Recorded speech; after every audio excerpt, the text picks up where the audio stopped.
Hi guys, welcome back to my YouTube channel. And yes, it's me again. Today on guys, I'm alone, but that's because what I'm about to talk about is extremely personal, and I think it's like necessary for me to share this because this is my YouTube channel. And I mean, I've gone public about this before. I've spoken about it on national TV, so why not share it on my YouTube space? So welcome guys, and I hope you guys enjoy this, and if you do, don't forget to like, comment, and definitely subscribe. And yeah, just be a part of the gang, and so we can keep in contact, keep talking. You know what I'm saying? But yeah, let's get into it.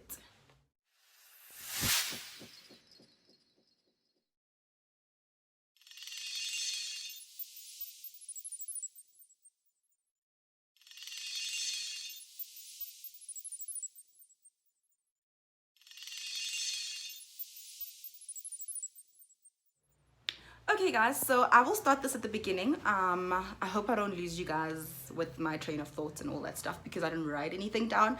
I wanted this to be as authentic as could be, and I want you guys to relate to the stuff that I'm gonna say. So yeah, for me, autism, how it affected me is basically through developmental phases in like my early childhood. And the reason for that was simply because of, you know, the background and where I grew up and how I grew up as a child and all that stuff. It all affected my development as a child, right?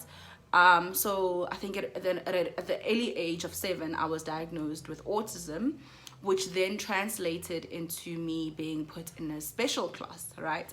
So then I was put in a special class, and what that basically is, for those that don't understand or don't know what that is a class, like I think most Model C schools, what is that what they call them? Equals a Model C. They have those, like they have special classes where if a child has like difficulty learning or difficulty keeping up with the curriculum and what they are teaching in class, that child gets then taken out and put into a special class, and where they're gonna get special attention by a teacher who's more not relaxed, but like somebody who will keep repeating the thing, like something over and over again, and won't really disrupt that curriculum. So there's a whole set curriculum for that special class in that whole and so when I started in that class, it was all like painting work and all that stuff, and yeah, and like it was basic stuff. But I think it's also because I was still very young and it was like grade 1 phase. But I'm pretty sure grade 1 you learn about like adding numbers, and like I don't even think they add numbers at grade 1 anymore because that's done in grade R. I think grade 1 you start learning how to formulate a sentence, and for us it was not that. It was something completely different. Like I couldn't read right, I think that's probably why, because I couldn't read right, I couldn't write anything properly. Like when I read sentences, I would read them from the back to the front, and that was obviously a developmental issue, and they couldn't deal with it in mainstream classes. So for me, I think it had to be probably that's the reason why they thought, you know what, I think it's good for us to take her into a special class. So yeah, I was taken into a special class, and that was that. And then obviously I couldn't go back into the normal system of, you know, like the academic lifestyle for everyone else. I couldn't do grade 2, 3, 4, 5, 6, 7, 8, 9. Like I couldn't do that. Like it was no longer part of my life. Now I had to adjust to a new level of life. And mind you, I was still a child. So growing up, that's all I've ever had. I've always just known that aspect of my life, which, you know what, I actually am special, you know. And growing up special, you don't think that, I mean, even with us saying that it's special, it's like growing up you don't like being called special because you're like, that means I'm stupid, that means, you know, because that's what kids do. Like kids are so mean. Oh my god, kids are so mean. So like when you grow up and you're in a special class, like everyone looks at you funny, nobody wants to play with you apart from your special friends. So yeah, that also affects a whole lot of aspects of you, just not even just forgetting the fact that you actually have a serious problem, but you actually develop more problems as you grow up because kids are just mean, you know. Anyways, fast track to a few years later when I was of age and I could now go to high school. The initial plan was for me to go to a high school in Pretoria because my parents were still married. But closer to the time where I was going into my high school years, my parents divorced, and my mom had to move to Joburg, and she had custody of us, so we had to move with her. So we moved to Joburg, and then they found me a school there in Joburg and Bedfordview. I went to Elands Park School. That's a special school for children with learning disabilities, behavioral disabilities, different disabilities really. Yeah, so maldevelopment. Some kids were just naughty and they were put there for no apparent reason. Some kids were from like very abusive homes and were disturbed from a young age. So yeah, different reasons for different people. I was there obviously because of my previous autistic issues. So yeah, when I started there, obviously I had started from like SPO. I think it was grade 6, I think, or grade 7 or grade, I don't even remember, but I know you do that twice. You do SPO and you do grade, and then you do the proper grade 6, and then you do grade 7, and then you do SPO grade 8, and then proper grade 8, and then you do grade 9 SPO, and then you do proper grade 9. So I think I was in grade 8 when I started realizing, proper grade 8, that when I started realizing that I actually had more potential than I thought I did, you know. And that was like around the same time I was becoming the leader. I was nominated for head girl for the following year, which was grade 9 SPO, you know. So I was that girl. I was doing sports, I was active, I was doing different things, and I realized then that I was actually very good in everything I did. So I thought, why not go to a normal high school and do my grade 10, 11 and 12, and then go to a university, right? So I spoke to my registered teacher, who was, I think, my English teacher, and she was just like, no, you can't do that. Like, children like you cannot go to a normal school. It's just not gonna work. Like, you can't function there. It's just too much. The teachers don't have the time. It will just consume you. You'll just be overwhelmed. You won't be able to perform. Like, so many things were said to me, like naysayer words, you know, and it actually did kind of put me off for a while, where I was just like, yeah, maybe it's not gonna work. And then in grade 9, when I became head girl, I actually became head girl and the president at the same time. I don't even know how that happened, but it did, and I was happy. And then I had like a career guidance counselor. So what they do is, if they see that you have potential, they like give you career guidance. So I think not everybody got career guidance. I have always just been one of those people that have always just wanted to, you know, learn more and know more. Like I've always been inquisitive, so I've always just wanted to know stuff. And so I was given a career guidance counselor, and I spoke to her about these things, and I was like, I actually want to be an accountant, you know. And she was like, no, accounting is heavy, because she was a psychologist at the time, and she was like, no, this is too much, whatever. And I was like, you know what, guys, I hear you, ne? I hear everyone's point, and it's very valid, but I know my potential, you know. And so she was like, listen, I'm not saying don't do it, but I'm saying it's going to be hard. It's going to get hard before it gets easy. And she was like, just try it, but don't say I didn't tell you that it won't be hard. It will be hard, I mean. And then I was like, no, it's fine. Sharp. I leave her. Now, my math teacher, not knowing that I had this conversation with my career guidance counselor, comes to me one day after like a class test, and I had gotten like 99 for that test, right? She comes to me and she's like, you know, this test was actually the same test that the normal school kids were taking, and you got such a high grade. It's beyond me. I don't even know how you did it.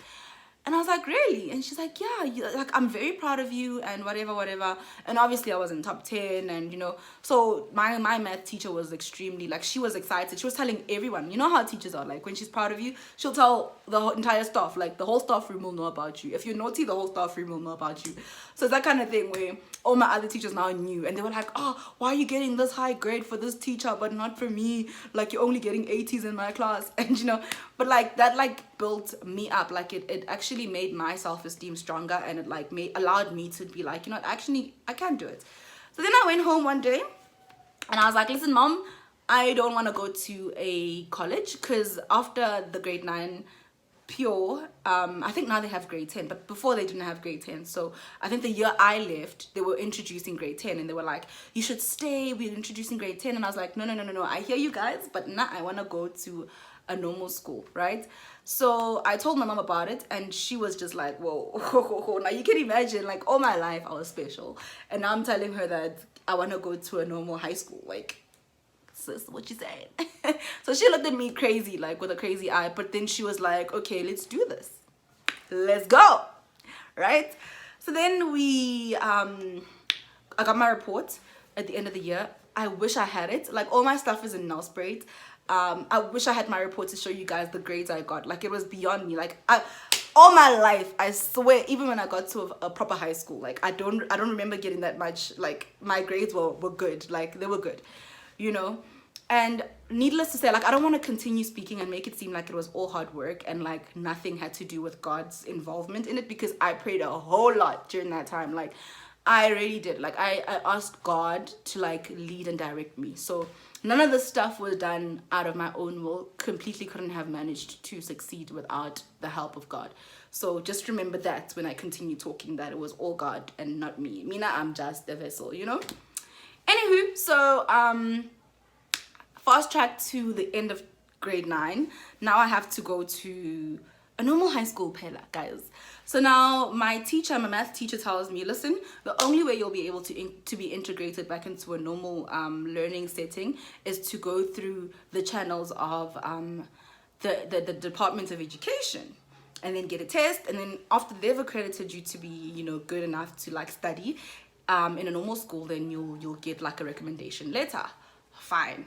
Mom and I, there we are. December, we set an appointment. That appointment gets cancelled, and then it gets pushed to January. Now, early January, they open before schools open. Like, the department opens before the schools open. So then the department calls us in for our appointment. We get there. The lady gives me like tests, right? Now the tests were so basic. Like, she gave me puzzle pieces, and then she was like calling out words to me so that I could like write them out, just to see if I can spell, just to see like how fast I can comprehend things. But like, the test was so basic. Like, you could give that test to like a 3-year-old. Like, that's how deep it was. And I was like 18, 19 at that point. Like, I was so grown, because remember, we repeat grades, not because you fail, but because that's just how the system works, you know? Anyways, so I get there, and she's like calling out egg, sugar, mom, dad, dog, cat, like, and she's telling me to write these words down, and I'm just like, okay, sis, like, what you mean I know how to spell these words? I really thought the test was gonna be heavy, but it wasn't. And the puzzles were like preschool puzzles, like those thick puzzles with like those little knob handle stuff. Like, it was so deep, guys. Yo, lit.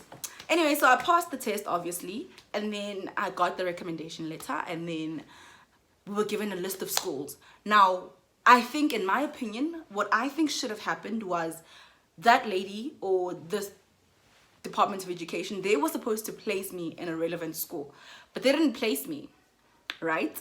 So what they did was they gave me a list of schools in and around the area of which I was living, which at the time I think was Primrose. And obviously the schools that were around were like the schools in Primrose and the schools in Bedfordview, because it was like quite close to each other. So when I then went to like go apply at these schools, because like you have to like go, like physically go. I went there, and because they can see my reports and all of them are in the same district as my special school, they all knew. So when I went there with my report, they were like, we're not dealing with no special kids. Nah, here, boo. Like, literally, all of them were like, nah, there's no space. All of them did not have space, guys. For one child, they didn't have space for one child, guys. Yo, it was so deep. I don't care a damn, no matter what. We went around. Like, all the schools were saying no. Fine. And then my mom was like, we're going to the last school, and if they don't take you here, babes, if they don't take you here, you're going to a college, mama. And I was like, no freaking way. It's not happening. It is not happening.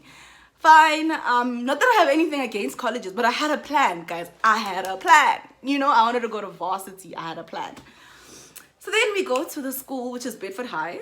We get there, and when we were at the reception, we're sitting, we're chilling, it's nice. Kumnandi, guys, nothing is heavy. And the lady at the reception was like, the principal is not here, he's ill. We only have the deputy, and he's busy. So when he finishes in the office, I will allow you guys to go in and speak to him. Fine. We're waiting there. Ow, this lady comes. I don't know this lady. She comes. And then she's like, how may I help you? And my mom is like, no, we're looking for a space for my child. Because we don't know who's who. We just got there. We don't know if she's maybe the principal's right-hand woman, or maybe she's the, you know what I mean? We don't know what's going on. So we don't want to get there and like act all fresh and brand new. Like, So we told her what we were there for. And she was like, she looked at my report card. And she's like, space. What basically that means is like, we don't take children like you, right, at the school. We don't have space. Bruh, did I not have a fit? Like, my heart, I was like, no, guys, this is not happening. And bear in mind, Bedford High and Elands Park are like a road apart. Like, when you are in the one school, you can see the other school. When you're in the other school, you know what I mean? Get what I'm saying? So, like, they know what's going on the other side of the fence. So anywho, she was like, nah, we're not taking you. We don't have space. Our classes are jam-packed. Kids are even sitting outside. She was even like to my mom, if we had to take your daughter in today, that would mean she'd be sitting outside the classroom door because harina space. Guys. Anyways, so fast track to when the deputy principal takes me in. We go inside. When we get there, he's like, hi guys, no, as my colleague has said, we don't have space. Really, we can't take your daughter. Yeah. Can I tell you guys that we cried? Like real tears. Like, guys, real tears. We cried. Like, we were here, my mom and I. And they were not hearing us. They were not feeling us, guys. They were not feeling the tears. They were not feeling the pain. They were not feeling. And my mom was like, listen, sis, I tried. I tried. And bear in mind, we're doing all of this running around. My mom didn't have a car at the time because I get it, she had just freshly got divorced. So no car yet because she's still building, Pella. She's still buying properties to make sure we have a roof over our heads. So there's no car. We're like using public transportation. Ngapa, we've got friends driving us around. I think my mom's friend once, like, he had his driver drive us around because it was that deep. And it was on that day when his driver was driving us around.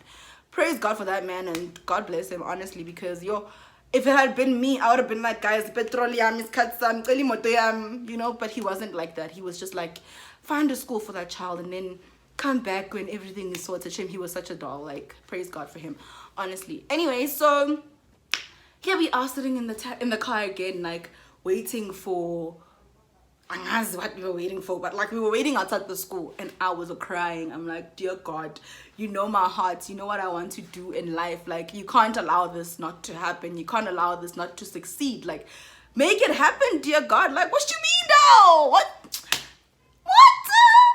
Anyway, so then fast track to when we're sitting outside, we're waiting. My mom remembers. We were literally just sitting, like, God, I'm telling you now, guys, no, we didn't have a plan. Like, we had no plan. We were just sitting there, like, defeated, basically. Anyway, so we're sitting there, minding our own business, ne? Fine. Mom remembers, goes, no, man. My sister has a son who comes here, and her son is from Swaziland. How did he get in? Because he ain't South African. So she was like, I'm gonna use my connect. So she calls her sisters and she's like, listen, babes, they don't want to take my child here at your school. And my aunt was like, that's not right. That cannot be right. She's like, let me call my sister's husband. So my mom calls her sister calls her sister's husband. Guess who her sister's husband is, guys? The plot thickens. Anywho, what I can just say at the end of all of this is that it was pure nepotism that got me into that school. But you know what, I'm not even gonna say that I got in there and took like that for granted. Like, I got in there with the idea of, you know what, guys, I'm here to prove a point. But the fact that they stood there, looked at me in the face and said, you do not belong here. You cannot succeed in this kind of environment. I was like, I'm gonna show them. I'm gonna show them what I'm made of, because they think I'm here to play. I'm not here to play. I'm here to whoop some major booty, you know? So then I got in grade 10. First term goes by. Second term, guess who's in the top 10? The special child.